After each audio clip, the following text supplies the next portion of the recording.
힐링가족 여러분 안녕하세요. 주식시장은 변동성이 있는 시장입니다.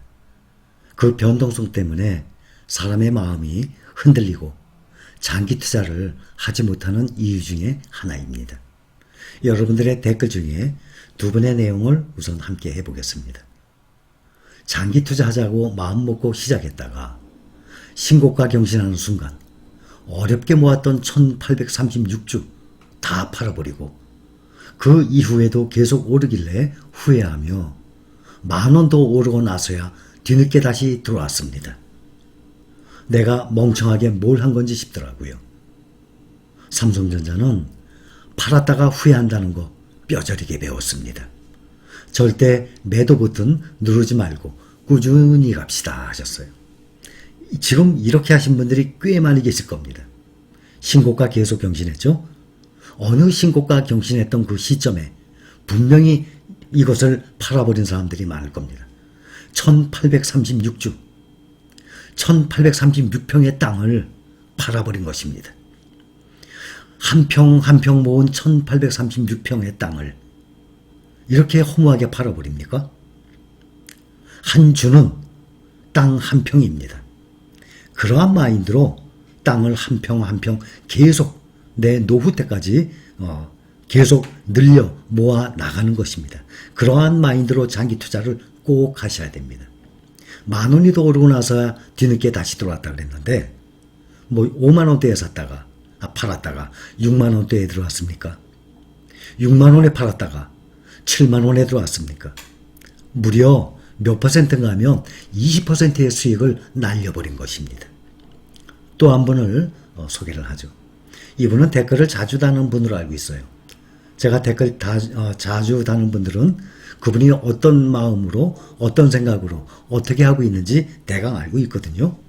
이분은 형제들과 조카들께도 이 힐링 여행자 이 동영상을 권해서 함께 투자하는 분으로 알고 계시는데 이러한 실수를 했는지 몰랐네요.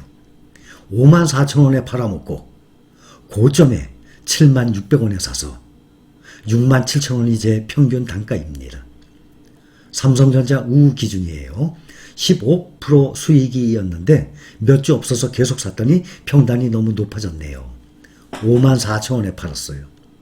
다시 고점 7만 600원에 샀어요. 그러면 무려 30%의 차이가 납니다.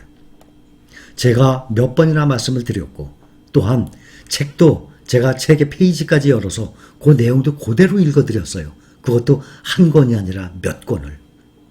주식을 팔지 않고 그대로 보유하고 있는 사람한테는 사고 팔고 하는 사람들의 그 수익은 따라잡지를 못한다고 몇 번이나 말씀을 드렸습니다.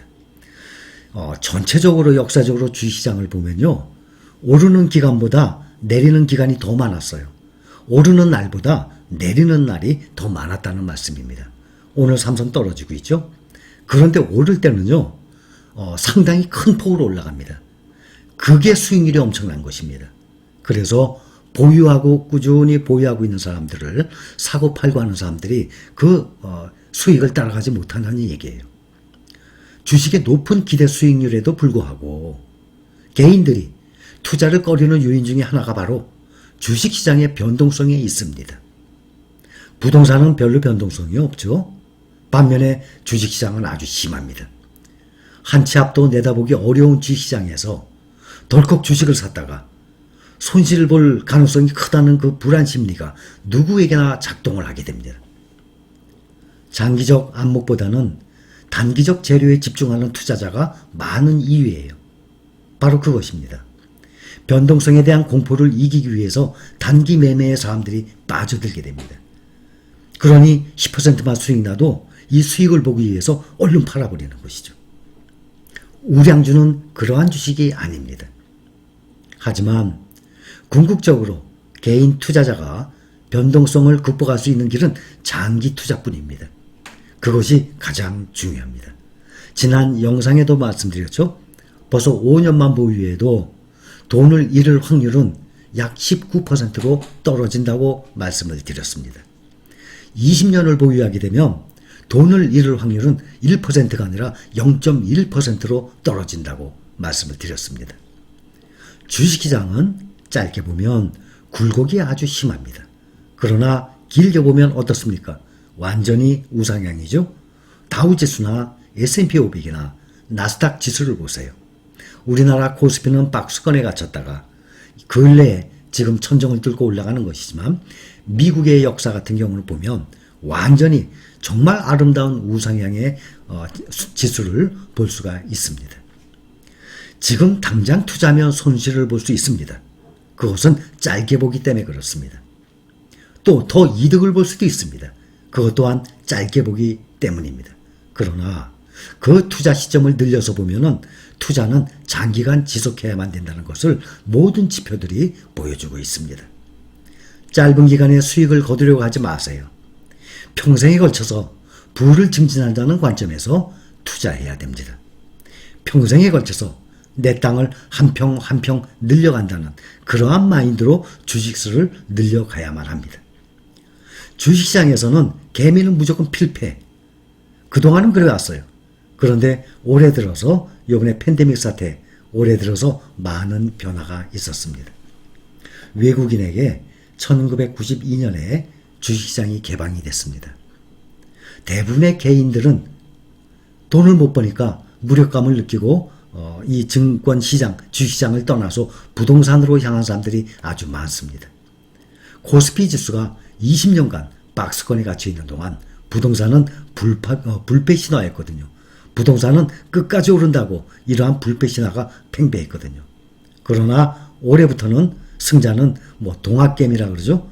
요번에 개인 투자자분들이 이 빈 공간에 외국인들이 팔고 나간 빈 공간에 아주 많이 들어왔습니다. 그것도 다행히 우량주 1등주들 탑 클래스 주식들만 사 모았습니다. 처음으로 집단 성공이라고 합니다. 개인 투자자들 이러한 경험을 쌓았어요. 앞으로는 우리 개인 투자자분들이 장기 투자, 미국처럼 은퇴 자금을 모으기 위한 그러한 장기 투자로 주식을 사 모은다는 개념으로 계속 지속이 됐으면 좋겠어요. 주식은요, 절대 사고 파고 하는 것이 아닙니다. 그것은 개인들이 기관이나 외국인들의 정보력, 자금력 따라가질 못합니다. 우리나라 부동산 많이 올랐다고 나왔죠? 외국은 더 많이 올랐습니다. 우리나라가 경제력으로 보면 약 15위 안에 듭니다. 어떻게 계산할 때는 9위, 10위, 어떻게 또 다른 방법으로 계산하면 12위, 13위 그럽니다. 우리나라 또한 경제 대국입니다. 그런데 통계를 보면요, 56개국, 당연히 56개국의 경제력으로는 우리나라가 상위권 아닙니까? 56개국 중에 부동산 상승률이 39위입니다. 우리나라보다도 중국, 대만, 일본 더 많이 올랐습니다. 우리나라만 이렇게 많이 오른 것이 아닙니다. 그렇기 때문에 부동산 그러면 우리나라만 너무 많이 올라서 문제가 된다고 생각하시는 것은 오산입니다. 이것은 전 세계적인 추이고 우리나라 같은 경제 대국인데도 우리나라는 39위예요. 상승률로 보면. 그러니 이렇게 올라가는 부동산 따라잡지를 못합니다. 월급 생활에서는, 작은 장사를 해서는. 그렇기 때문에 대안이, 부동산 시장의 부동산 투자의 대안이 바로 주식 투자입니다. 그런데 주식 투자를 단기간에 수익으로만 보시고 달라붙으면 위험성이 큽니다. 다시 한번 강조합니다. 주식 투자 시작하셨습니까? 그러면 꼭 1등주, 우량주, 명품주를 모으세요. 그것을 부동산 투자하듯이 내 은퇴자금을 모으듯이 꾸준히 모아가시기 바랍니다. 그러면은 그렇게 행동하시는 분들은 누구든지 꼭 성공을 할 것을 확신합니다.